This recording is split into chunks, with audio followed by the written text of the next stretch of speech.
Selamat malam Pak Kusuma, selamat malam teman-teman. Perkenalkan, kami dari kelompok 2 akan mempresentasikan tentang desain studi kelayakan. Sebelum kami melanjutkan presentasi, ada baiknya kami mengaturkan panganjali umat.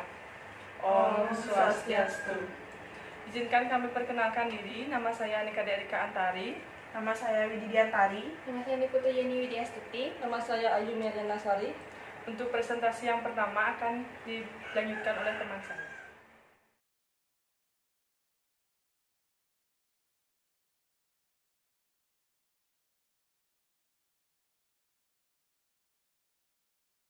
Yang pertama yaitu identifikasi kesempatan usaha.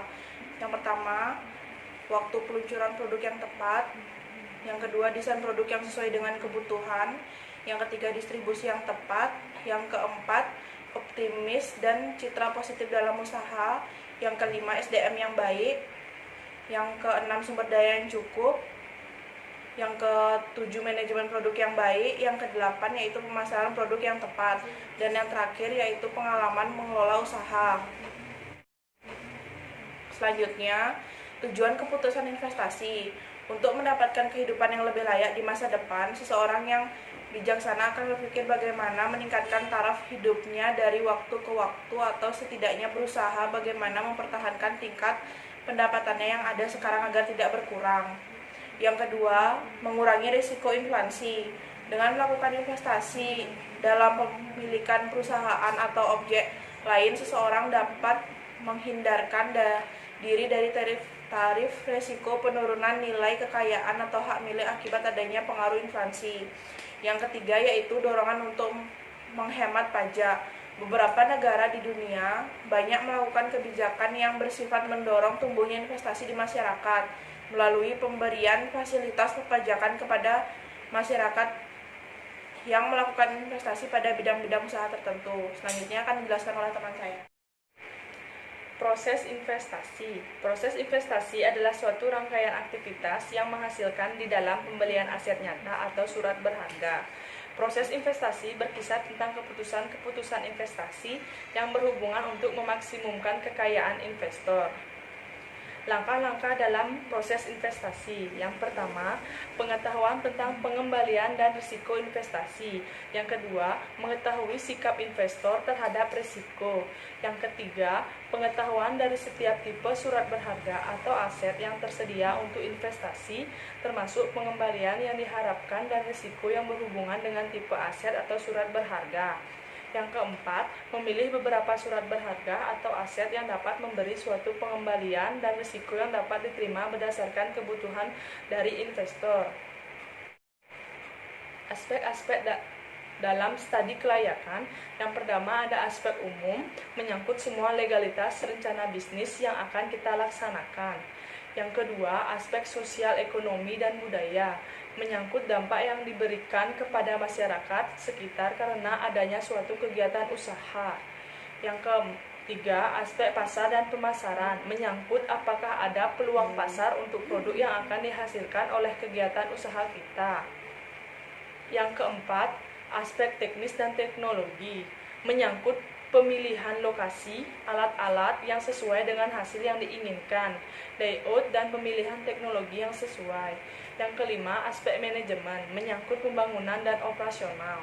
Yang keenam, aspek keuangan, menyangkut sumber dana yang akan diperoleh dan proyeksi pengembaliannya dapat dengan tingkat biaya modal dan sumber dana yang bersangkutan. Selanjutnya akan dijelaskan oleh teman saya.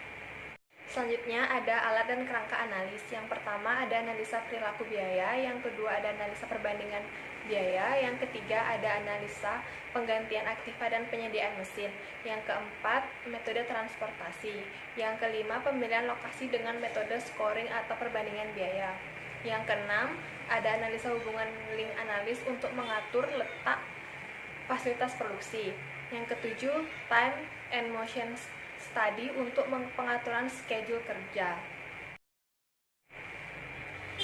Selanjutnya ada data dan sumber data. Yang pertama itu ada di publikasi ekonomi dan bisnis yang diambil dari koran atau majalah. Yang kedua, publikasi Bank Indonesia, Persatuan Bank-Bank Swasta Nasional, dan lembaga keuangan lainnya. Yang ketiga, Badan Koordinasi Penanaman Modal atau BKPM, Badan Pengelola Pasar Modal atau BAPEPAM.